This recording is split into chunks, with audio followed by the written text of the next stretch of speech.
दीपक बोराडेंच्या उपोषणाची आजची शेवटच्या दिवसाची बसण्याची या ठिकाणी परवानगी होती. आता ती संपली, मात्र पुढे मिळेल किंवा ना मिळेल हा देखील प्रश्न जो आहे तो धनगर समाजासमोर आहे. आणि माझ्यासोबत बोलण्यासाठी याच उपोषण स्थळावरती महिला देखील आहेत. काय खरं तर परवानगी संपली, पुढली भूमिका काय असणार आहे? आज खरं तर दीपक भाऊ बोराडे यांचा उपोषणाचा तिसरा दिवस होता.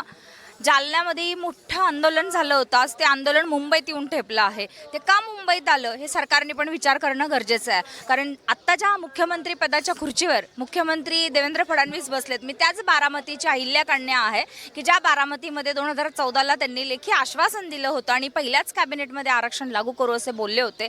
आणि दुसरी गोष्ट म्हणजे केंद्र सरकारला आम्ही त्वरित शिफारस करू असंही बोलले होते. तर ते कुठल्याही गोष्टी झाल्या नाहीत. मग त्यांनी त्यांच्याच भाषेत बोलल्याप्रमाणे मी तर हा शब्द दिलाय, मात्र त्याची पूर्तता होत नाहीये. पूर्तता तर होत नाहीये. त्यामुळे आम्ही या ठिकाणी आज तिसरा दिवस आहे. पोलिसांची आजची परमिशन संपले. दीपक भाऊंनी बोलल्याप्रमाणे उद्या गुढीपाडवा आहे किंवा 2 दिवस परत सुट्टी आहे.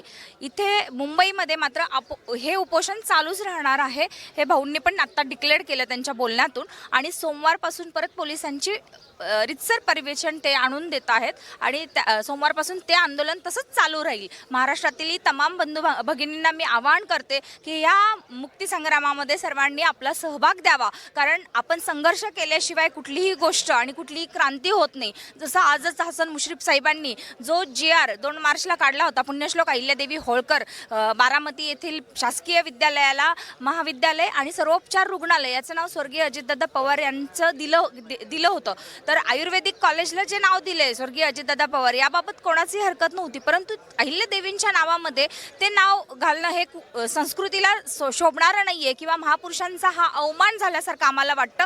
आणि आम्ही हे अहिल्या मातेचे विचार जपणारे, त्यांचे विचार आम्ही अंमलात आणणारी आम्ही क्रांतिकारी चळवळीची माणसं आहोत. आणि त्याचा आम्ही निषेध बारामतीत व्यक्त केला होता. तर तो आज अधिवेशनामध्ये हसन मुश्रीफ साहेबांनी तो ठराव किंवा तो GR कॅन्सल करण्यासंदर्भातला ठराव केला असं मला कळालं. मी तर या ठिकाणीच आंदोलनात आहे. आणि या आरक्षणाच्या मुद्द्यासाठी मुख्यमंत्री महोदयांनी त्वरित अध्यादेश काढावा आणि केंद्राकडे तो दुरुस्तीचा अध्यादेश पाठवावा एवढी मी विनंती करते. अन्यथा या सरकारला मात्र याचे परिणाम भोगावे लागतील. उद्याचं हे आंदोलन म्हणजे उद्या गुढीपाडवा आहे. गुढीपाडव्याच्या मी शुभेच्छाही देते. परंतु आम्ही गुढीपाडव्याच्या एकीकडे नूतन वर्षाच्या शुभेच्छा देऊ, पण या सरकारने त्वरित निर्णय नाही घेतला तर या सरकारला आम्ही काळ्या गुड्या सुद्धा दाखवायला कमी करणार नाही. बारामतीचा विषय घेतला तर बारामतीची पोटनिवडणूक जे आहे ते लक्ष्मण हाके किंवा इतर कोणता तरी चेहरा हा निवडणूक लढवेल असे संकेत जे आहे ते पाहायला मिळतात. मात्र तुमची यावर प्रतिक्रिया काय असेल? खरं तर काल माझ्या ऑफिसच्या इथेच प्रेस कॉन्फरन्स झाली होती. लक्ष्मण हाके साहेब आले होते त्या ठिकाणी.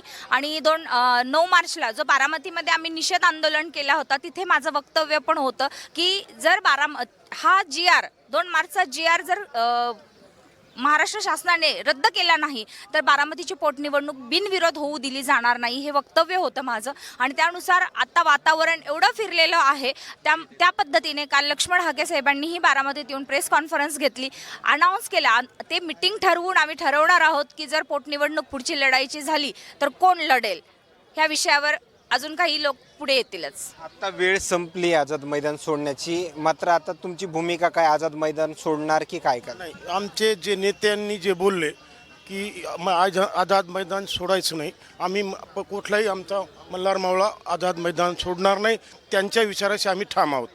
पोलिसांनी लाठीचार्जचा वगैरे वापर केला, लाठीचार्ज केल्या, गोळ्या घातल्या, तरी आमच्या सगळ्यांचं ठरलेलं आहे की मैदान सोडायचं नाही. आणि आमची रास्त मागणी आहे गेली 70 वर्षापासून इथं डचं र करायचं.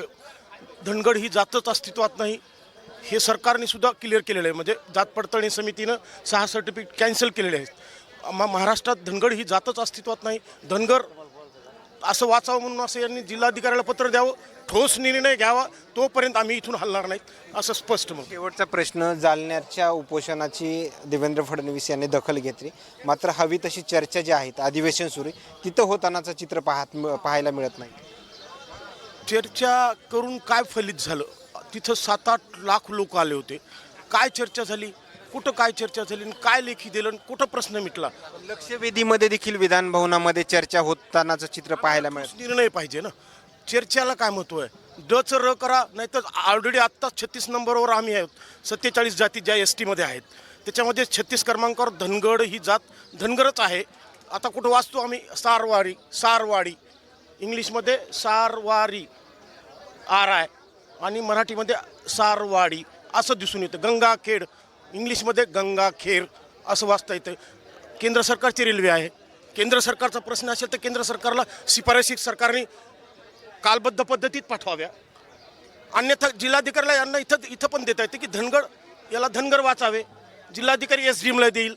आमचं सर्टिफिकेट एक क्लिअर होतात. साधा नॉर्मल प्रश्न गेल्या 75 वर्षापासून आमच्या भोळ्या भाबड्या लोकांना असत होतं.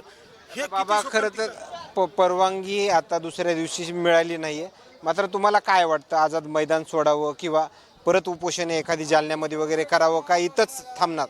परवानगी देणं तुमचं सर्वप्रथम मी अभिनंदन करतो. माईक तोंडासमोर लावता येते. परवानगी देणं हातात आहे, आरक्षण देणं हातात नाही. आरक्षणामुळे तर आम्ही इथं आत थांबलोय ना. आरक्षण दिल्यानंतर चाललो आम्ही. थांब तुला हायर करतो म्हटलं थांबत नाही आम्ही. हे कळायला नको त्याला. त्याच्या कॅबिनमधून बाहेर आला तर सामान्य नागरिक आहे. तुला सांगा गावडी बा बोलतोय म्हणून. हे आत्तापर्यंत आहोजाव बोलले. मी त्याला अरे तुरू बोलतो. माझ्यापेक्षा लहान आहे. सत्ता हातात दिली मी वाकडू दाखवायचं का? आणि ह्याचे पर्याय म्हणतात. पर्याय असा नाही. आता जर परवानगी जरी मिळाली नाही तरी आझाद मैदान तुम्ही सोडणार नाही सगळे धनगर बांधव? आमच्या कमिटीचा आदेश तसा आहे. कशाला सोडायचं? आम्ही कशासाठी बसलोय? आरक्षण मागायचे. द्यायला काय हरकत आहे? धन्यवाद. या ठिकाणी पाहिला गेलं तर येत असलेल्या या संतप्त प्रतिक्रिया काय सांगून जातात हे नक्कीच समजलं असेल. मात्र जेवढे धनगर बांधव या आझाद मैदानावर आले तेवढे धनगर बांधव हे आझाद मैदान सोडणार नाहीत अशा प्रतिक्रिया देखील येत असल्याचं पाहायला मिळतंय. कॅमेरामॅन सोबत सूर्य जुंबडे, या मुंबई आझाद मैदान.